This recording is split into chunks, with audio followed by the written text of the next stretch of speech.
Assalamualaikum warahmatullahi wabarakatuh. Kita lanjutkan lagi kajian kita atau tadabbur kita yang siang ini masuk pada surat An-Nur ayat 11 sampai dengan ayat 20. Saudara-saudara para pemirsa Kereweng Aji Channel yang berbahagia serta kaum muslimin wal muslimat rahimakumullah. Assalamualaikum warahmatullahi wabarakatuh. Saudara-saudara para pemirsa yang berbahagia serta kaum muslimin wal muslimat rahimakumullah, saya juga mengucapkan selamat menjalankan ibadah puasa pada bulan Ramadan tahun 1447 Hijriah ini, yang pada siang ini telah masuk pada hari yang ke-26, hari genap 10 terakhir bulan Ramadan, yang nanti malam adalah malam ke-27 bulan Ramadan, yang di sana akan turun yang namanya malam Lailatul Qadar, malam yang lebih baik daripada 1000 bulan. Sehingga siang ini saya berpendapat juga dimungkinkan turun Yaumul Qadar, artinya hari yang agung yang kebaikannya adalah lebih baik daripada 1000 hari. Mudah-mudahan saudara-saudara bisa juga mendapatkan Yaumul Qadar atau hari yang baik ini. Semoga Allah memberikan kemudahan dan kelancaran kepada kita semua di dalam menjalankan ibadah berpuasa pada bulan Ramadan ini. Semoga amal perbuatan baik kita diterima oleh Allah Subhanahu wa Ta'ala dan diberikan balasan pahala yang berlipat ganda. Saya juga mengucapkan selamat berulang tahun kepada saudara-saudara yang lahir pada tanggal 16 Maret ini. Semoga oleh Allah Subhanahu wa Ta'ala diberikan umur yang panjang yang barokah, diberikan banyak rezeki, diberikan kesehatan, kesejahteraan, kebahagiaan, ketenteraman, dan diberikan segala kemudahan untuk kita semua, utamanya untuk saudara-saudara yang berulang tahun pada hari ini. Saya juga mengucapkan bela sungkawa, innalillahi wa inna ilaihi rajiun, atas gugurnya sebagai syuhada banyak warga negara Republik Islam Iran maupun negara Lebanon,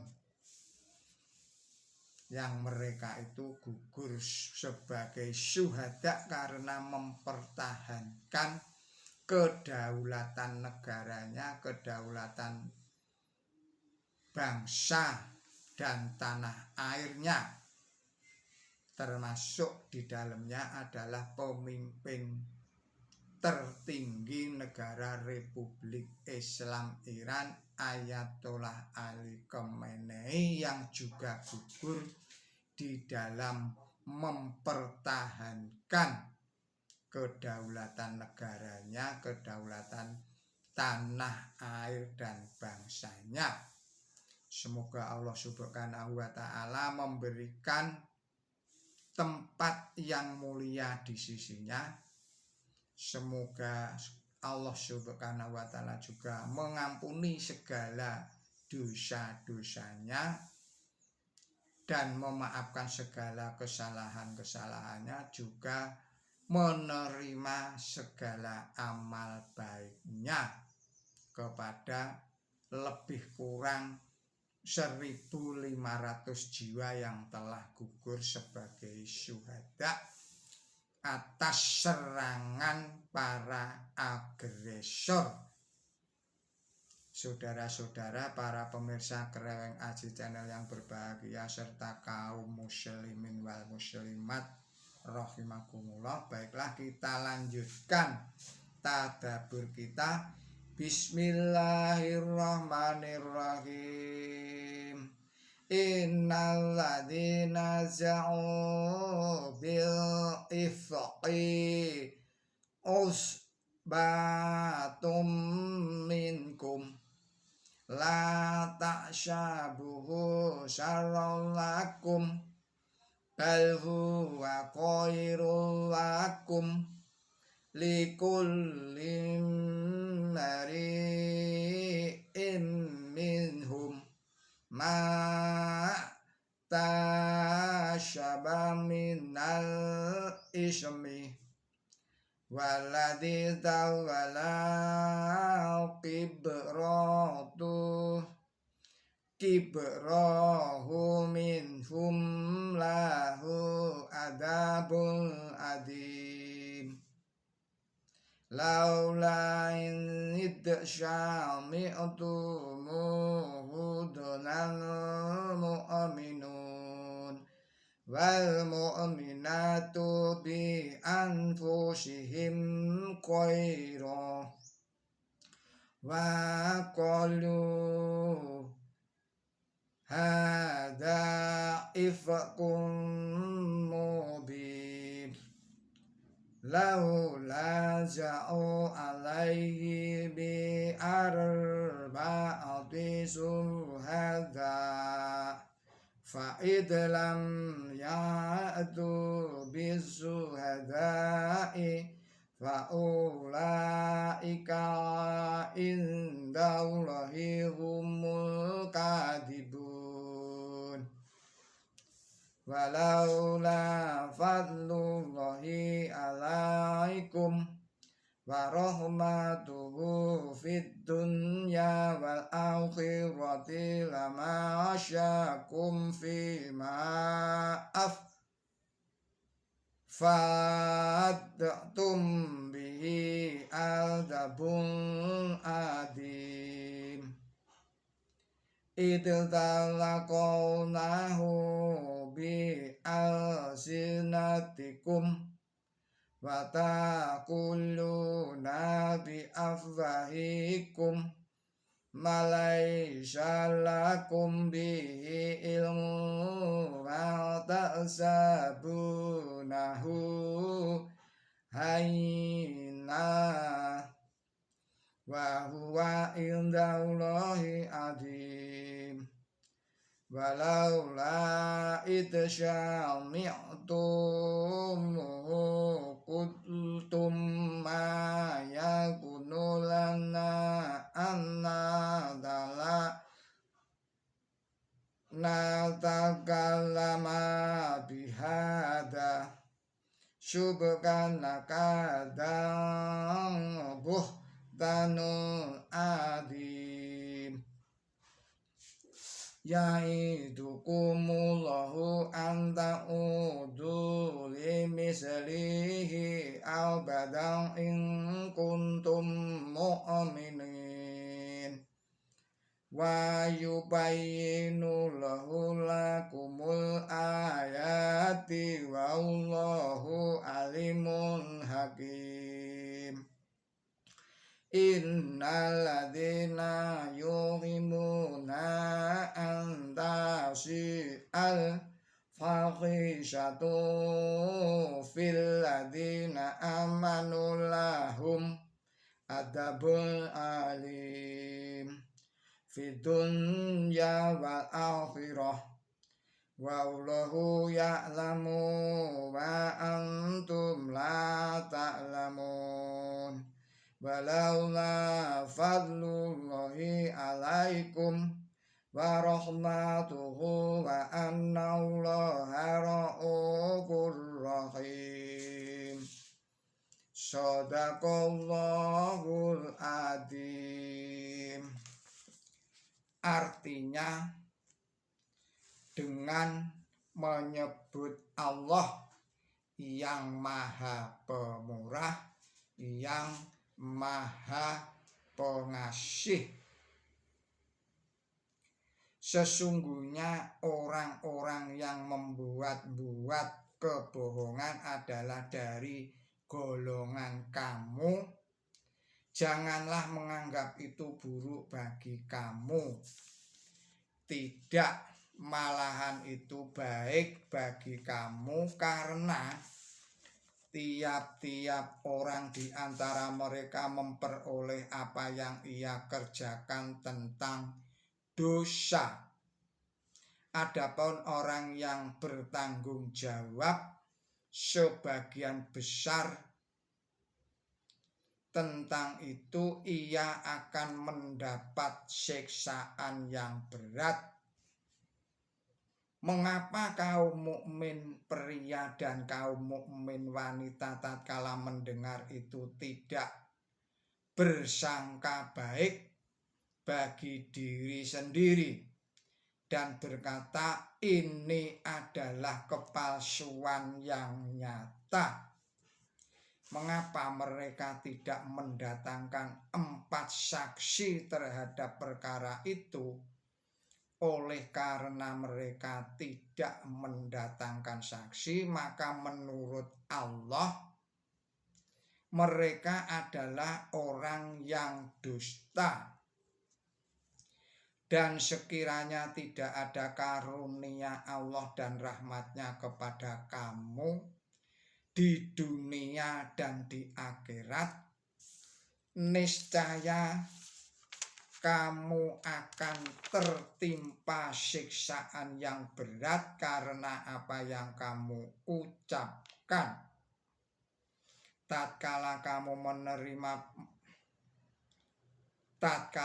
menerima itu dengan lidah kamu dan membicarakan itu dengan mulut kamu yang kamu tidak mempunyai pengetahuan tentang itu dan kamu menganggap itu perkara kecil, sedangkan itu menurut Allah adalah perkara yang besar.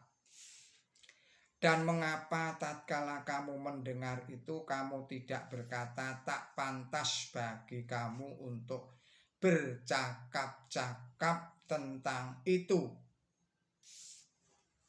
Maha suci Engkau, ini adalah kebohongan yang besar.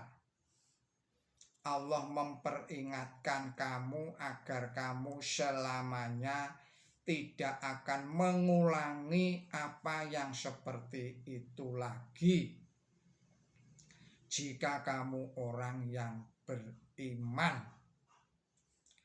Dan Allah menjelaskan ayat-ayat kepada kamu dan Allah itu yang maha tahu, yang maha bijaksana.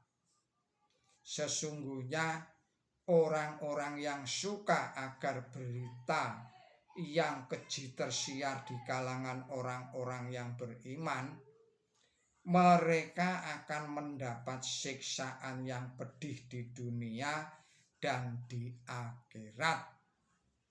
Dan Allah itu tahu sedangkan kamu tidak tahu.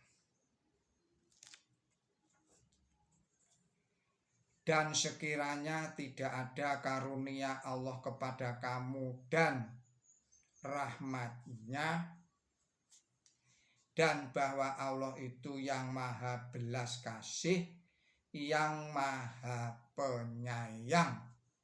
Saudara-saudara para pemirsa Kereweng Aji Channel yang berbahagia, serta kaum muslimin wal muslimat rahimakumullah, demikianlah arti dan makna surat An-Nur surat nomor 24 ayat 11 sampai dengan ayat 20. Marilah kini kita ikuti penjelasannya. Penjelasan pertama terdapat di dalam ayat 11. Peristiwa yang diisyaratkan dalam ruku ini terjadi pada waktu Nabi suci Muhammad Shallallahu Alaihi Wasallam beserta istri beliau Aisyah pulang dari pertempuran melawan kaum Bani Mustalik pada tahun kelima Hijriah. Di tengah jalan Aisyah berhenti untuk membuang hajat. Tetapi setelah beliau kembali, beliau merasa kehilangan kalungnya. Dan beliau pergi lagi untuk mencari itu. Selagi beliau pergi, karena dikira oleh pengawal bahwa beliau berada dalam haudah, berangkatlah kafilah itu. Sedangkan cuaca pada waktu itu amatlah gelap. Sekembali beliau dari mencari kalung, beliau menemukan khalifah telah berangkat. Lalu beliau duduk dan beliau diantar pulang ke Madinah oleh sahabat Sofwan yang berangkat agak belakangan. Beberapa orang munafik menyiarkan kabar bohong, memfitnah Aisyah. Bahkan ada beberapa orang muslim yang ikut-ikutan menyertai tukang fitnah itu. Akhirnya kesucian Aisyah ditegakkan oleh ayat ini. Hadis riwayat Bukhari pasal 52 nomor 15. Menurut suatu hadis, semua orang yang bersalah karena memfitnah Aisyah dijatuhi hukuman. Hadis riwayat Imam Muslim pasal 20 ayat atau nomor 13. Inilah siksaan yang paling berat yang diisyaratkan dalam penutup ayat ini. Perlu kami tambahkan di sini bahwa orang suka sekali melancarkan berita desas-desus atau huak, sekalipun terhadap wanita yang paling bertakwa sekalipun. Ada kasus lain tentang wanita suci yang difitnah, yaitu Maryam ibunya Nabi Isa alaihissalam yang difitnah seperti Aisyah oleh kaum Yahudi. Ditambahkannya ayat yang berbunyi, janganlah menganggap itu buruk bagi kamu, tidak, malahan itu baik bagi kamu. Ini dimaksudkan untuk memberi hiburan kepada orang yang merasa tersinggung dengan melihat adanya kenyataan bahwa wanita yang paling tulus pun tidak luput dari mulut usil tukang fitnah, penyebar hoak. Kita lanjutkan keterangan atau penjelasan berikutnya.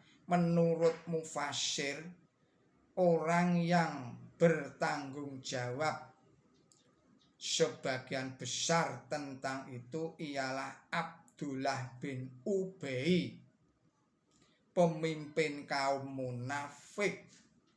Hadis riwayat Bukhari pasal 64 nomor 36. Karena ia membuat-buat kebohongan dan menyiarkan berita palsu, menyiarkan hoak. Berikutnya penjelasan ayat 12. Tidak ada saksi satupun dan tidak ada pula keadaan yang dapat menguatkan cerita palsu seperti itu. Kemudian penjelasan pada ayat ke-13. Menurut Islam hukuman perbuatan zina itu berat sekali. Oleh sebab itu dituntut diajukannya 4 saksi untuk menetapkan kesalahan itu. Lihatlah pada ayat 4. Tuduhan seorang mufasir Kristen bahwa tuntutan 4 saksi itu hanya untuk melindungi Aisyah, ini adalah tuduhan yang tidak ada dasarnya sama sekali, mengingat adanya kenyataan bahwa dalam kasus Aisyah tidak terdapat saksi seorang pun. Lalu mengapa Nabi suci Muhammad SAW menuntut diajukannya 4 orang saksi? Adapun faktanya ialah bahwa Quran suci menganggap serius terhadap tindak pidana yang melanggar kesucian. Di samping itu, Quran suci juga menganggap kriminal orang yang menyiarkan berita palsu atau hoak tentang kesucian seorang wanita. Jadi tuduhan yang ringan terhadap kelakuan buruk seorang wanita ini pun diperlukan kesaksian 4 orang saksi.